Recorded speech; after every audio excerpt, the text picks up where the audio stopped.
롤링 썬더 작전이 시작된 후 9개월 동안 미군은 북폭 과정에서 무려 80대의 항공기를 잃었으며 수십 명의 조종사들이 전사하거나 포로가 돼버립니다. 북베트남 상공에서 비상 탈출한 조종사들을 구조하기 위해서 졸리 그린팀의 헬리콥터 요원들이 위험을 무릅쓰고 출격했지만 조종사들이 구출될 확률은 6분의 1에 불과했죠. 북베트남은 미군 포로들을 하노이 지역의 포로 수용소 몇 군데에 구금하고 학대와 고문을 자행했으며 정치 선전에 이용하려고 했었죠. 이 중에서 가장 규모가 컸던 호아로 수용소는 미군에게 하노이 힐튼이라는 별명으로 불리게 됩니다.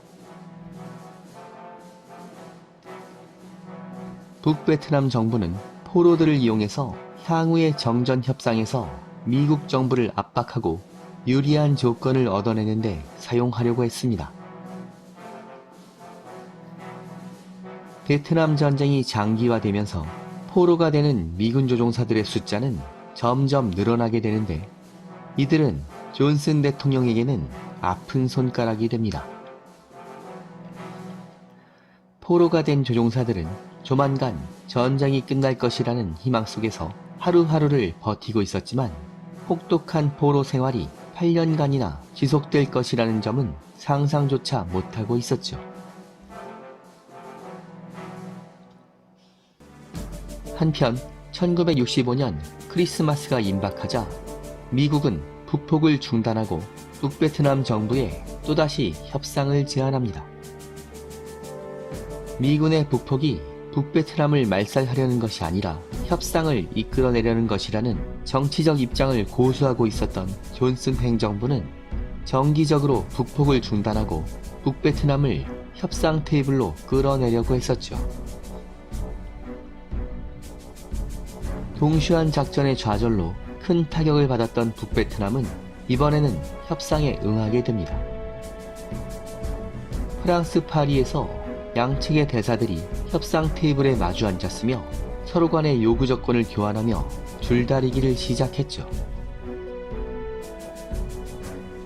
이아드랑 전투에서 북베트남 정규군을 상대로 대승을 거둔 미국은 이번에는 북베트남 측이 협상에 응할 것으로 기대하고 있었습니다. 하지만 진지하게 협상할 생각이 전혀 없었던 북베트남 측은 협상 기간 동안 미군이 북폭을 중지하자 이것을 역이용합니다. 북베트남은 협상을 질질 끌면서 대공 전력을 증강 배치했던 것입니다.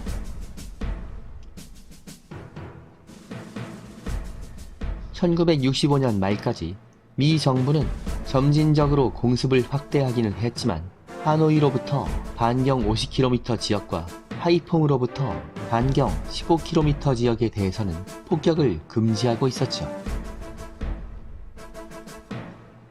이 점을 눈치챈 북베트남군은 이 안전지대에 대공방어망을 추가로 건설합니다.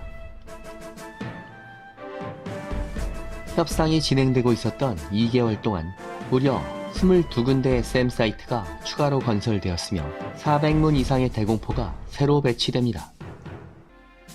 SA-2 미사일의 사정거리가 38km 정도였기 때문에 북베트남의 대공방어망은 하노이 주변으로 90km 정도까지 커버할 수 있게 된 것이죠. 게다가 북베트남군은 미군기들을 기만할 수 있는 가짜 샘사이트를 건설해서 미군기들을 유혹하기로 합니다. 비교적 눈에 잘 띄는 곳에 나무와 볏짚을 이용해서 건설된 기만용 샘사이트는 하늘에서 내려다보면 적당히 위장된 진짜 샘사이트와 구분하기 어려울 정도로 정교한 것이었죠. 진짜 샘사이트는 철저하게 위장하고 정기적으로 이동 배치하고 있었으며 미군기들의 침투 경로에 설치된 기만용 샘사이트를 의도적으로 노출시켜 미군기들의 공습을 유도하기로 한 것입니다.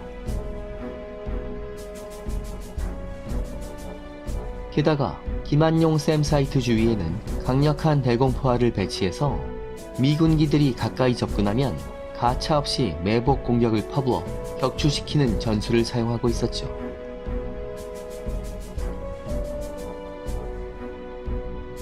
(1966년 1월) 말까지 2달이나 계속된 양측의 협상은 별다른 수확 없이 결렬되었으며 북베트남 측의 시간 끌기 전술이란 것이 분명해지자 분노한 존슨 대통령은 즉시 공습 재개를 명령합니다. 이렇게 해서 롤링 썬더는 3단계로 접어들게 되었죠. 하지만 여전히 백악관은 항공작전을 엄격하게 통제하고 있었으며 하노이와 하이퐁 지역의 주요 군사시설에 대해서는 폭격 금지를 풀지 않고 있었습니다. 더욱이 2월부터 3월 말까지는 베트남 지역에 우기가 찾아오는 기간으로 기상 악화가 심해지면서 항공작전이 어려운 날이 더 많았지요. 백악관의 통제와 간섭이 지나칠 정도로 계속되자 일선 조종사들과 야전 지휘관들의 불만은 극도에 달했으며 결국 66년 4월부터 존슨 대통령은 중공과 북베트남의 접경 지역을 제외한 북베트남 전역에 대해서 폭격을 허가합니다. 물론 하노이와 하이퐁 지역에 대한 폭격 금지는 그대로 유지되고 있었죠.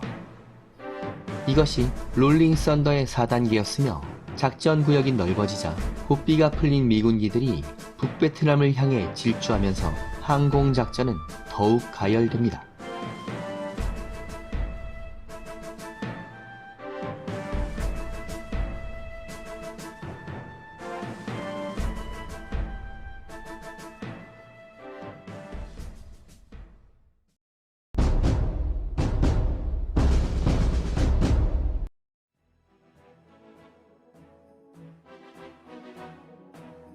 한편 미군도 크리스마스 정전 기간을 이용해서 누넷가시 같은 북베트남의 셈에 대응하기 위한 새로운 전술과 항공기들을 준비하고 있었습니다. 이 무렵에는 F-105 전폭기들의 레이더 경보 장치가 설치되면서 셈 공격을 미리 탐지하고 피할 수는 있었지만 셈 경보가 울릴 때마다 폭탄을 모두 버리고 방어 기동을 한다면 공습 작전을 수행할 수 없었던 것입니다. 더구나 셈 사이트가 대폭 늘어나면서 공격기 부대가 날아갈 때마다 셈 경보가 울리는 횟수가 계속 늘어나고 있어서 미군기들이 목표 상공에 도달하는 것은 점점 더 어려워지고 있었죠.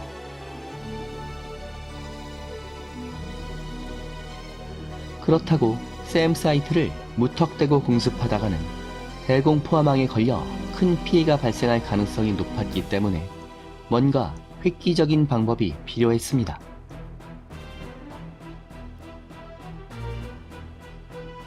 미 공군과 미 해군은 해법으로 셈을 전문으로 사냥하는 특수 비행대를 편성하기로 결정합니다. 이른바 아이언 핸드 팀으로 불렸던 특임 부대는 한 대의 헌터와 3대의 킬러로 구성된 4대의 항공기가 한 팀을 이루게 됩니다. 셈 사이트를 정확하게 탐지할 수 있는 전자장비를 탑재한 항공기가 헌터의 역할을 맡아 편대의 선두에서 셈 사이트 공격을 이끌도록 했으며 로켓탄과 폭탄으로 중무장한 3대의 항공기는 킬러의 역할을 맡아 헌터가 찾아낸 셈 사이트를 초토화시킨다는 것이었죠. 그런데 셈 사이트를 탐지하는 헌터의 역할을 수행하려면 고성능의 전자장비를 탑재한 항공기가 필요했는데 공군의 EB-66 전자전기는 전자전 능력은 매우 뛰어났지만 덩치가 크고 속도가 느려서 북베트남 영공으로 침투할 수가 없었습니다. 물론 미 해군 역시 마땅한 전자전기가 없다는 문제점이 있었죠. 결국 기존의 전술기 F-100 슈퍼 세이버와 A4 스카이호크를 개조해서 전자장비를 설치한 후에 헌터의 임무를 맡기는 것이 가장 이상적이라는 결론이 내려집니다. 미 해군은 기존의 1인승 공격기 A4 스카이호크를 개조해서 헌터의 역할을 맡기기로 했지만 미 공군은 헌터의 역할을 맡으려면 조종사의 부담을 덜기 위해서 복잡한 전자장비를 전문으로 조작하는 항공요원이 한 명 더 탑승하는 것이 효율적이라고 판단합니다. 이렇게 해서 2인승으로 개조된 F-100F 슈퍼 세이버가 개발되었으며 1965년 11월 말에는 태국의 코라트 비행장에 4대가 도착합니다. 2인승으로 개조된 F-100F는 샘 사이트에 방송 레이더를 추적하고 위치를 탐지할 수 있는 고성능의 전자장비를 탑재하고 있었으며 샘 사냥꾼에 어울리는 야생 족제비 와일드 위즐이라는 별명을 얻게 됩니다. 극비리에 편성된 아이언핸드 편대는 주력 공격기 부대보다 먼저 출발해서 비행 경로상의 샘 사이트를 탐지하고 파괴하는 임무를 부여받았죠.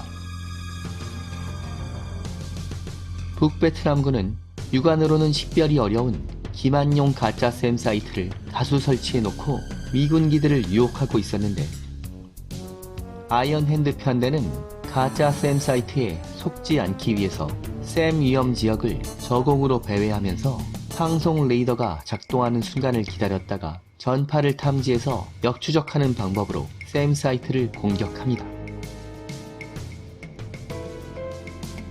만약 샘 사이트가 방송 레이더를 작동하지 않으면 일부러 상승해서 위치를 노출시키는 대담한 전술을 사용하기도 했었죠. 헌터 역할을 맡은 F-100F 와일드 위즐이 가장 먼저 적진에 침투한 후에 샘 사이트의 방송 레이더를 감지하면 즉시 위치를 확인하고 저공으로 돌입해서 기관포와 로켓탄으로 공격합니다.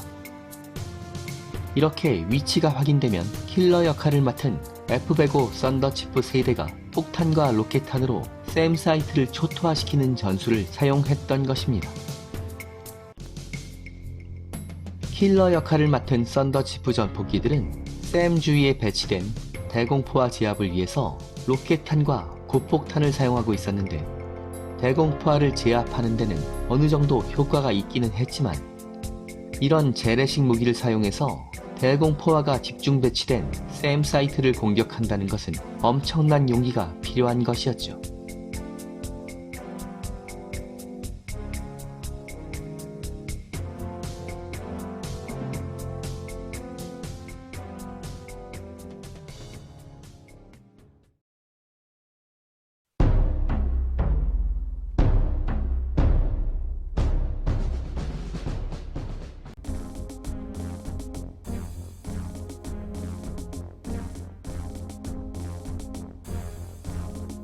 이런 상황이 되자 더 먼 거리에서 샘 사이트를 공격할 수 있는 새로운 방식의 스탠드오프 무기가 절실했는데 1966년 3월부터 AGM-45 슈라이크 미사일이 도입되면서 숨통이 트이게 됩니다.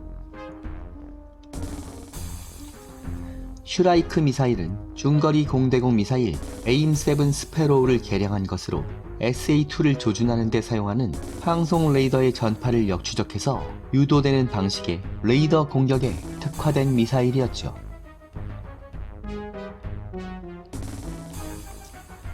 슈라이크 초기형의 사정거리는 4.8km 정도로 38km에 달하는 SA-2의 사정거리와는 비교가 되지 않았지만 저공으로 침투하는 아이언핸드 편대가 샘 사이트 주위에 집중 배치된 대공포화에 노출되는 위협을 크게 줄여줄 수 있는 혁신적인 무기였습니다.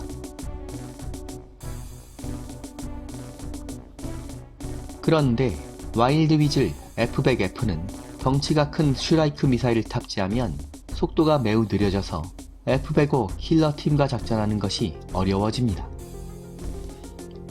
따라서 슈라이크 미사일을 탑재한 썬더치프가 근거리에서 따라붙어야 했는데 자유롭게 활동하며 샘 사이트를 찾아내야 되는 헌터에게 있어서 이것은 커다란 약점이었죠. 결국 미 공군은 무장 탑재력이 뛰어난 썬더치프를 와일드 위즐 전용기로 개조하는 작업을 추진했으며 1966년 5월이 되자 고성능의 전자장비를 탑재하고 2인승으로 설계된 F-105F가 실전 배치됩니다. 슈라이크 미사일 2발로 무장한 새로운 와일드 위즐 F-105F는 킬러의 능력을 겸비한 헌터였으며 순식간에 구식이 되어버린 F-100F는 즉시 일선에서 물러나게 됩니다.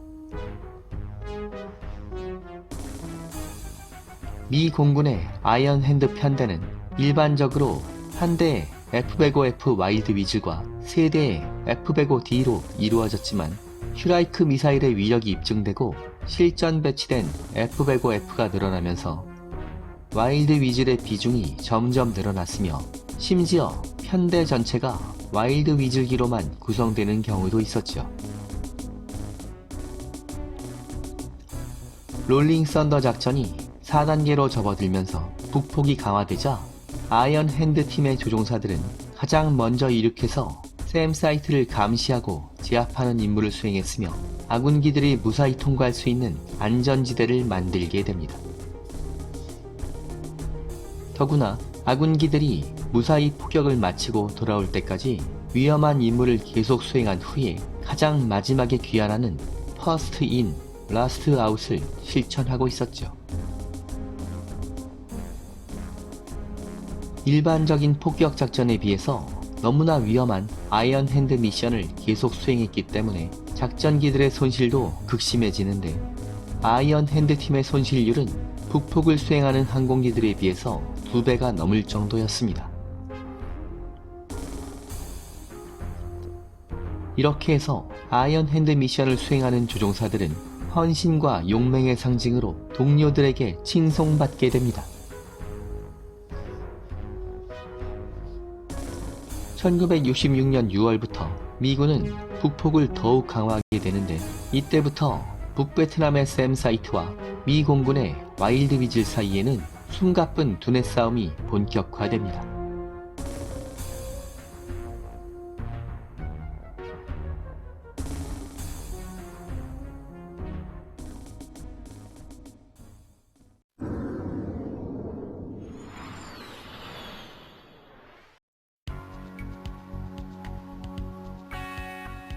그런데 이 무렵 새로운 변수가 등장합니다.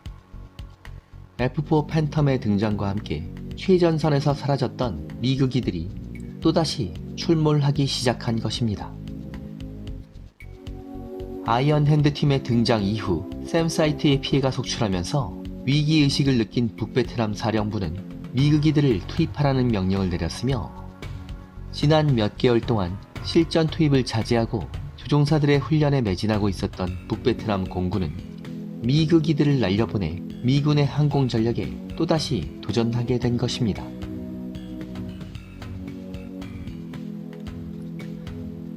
게다가 이 무렵부터는 북베트남의 방공망을 획기적으로 향상시킬 수 있는 새로운 전투기가 그 모습을 드러냅니다. 이 새로운 전투기는 소련이 자랑하는 마하 2급의 최신의 전투기 미그 21이었죠. 하늘의 여우 미그 21이 등장하면서 베트남 항공전은 새로운 국면으로 접어들게 되었으며 북베트남의 하늘은 또다시 불타오르게 됩니다.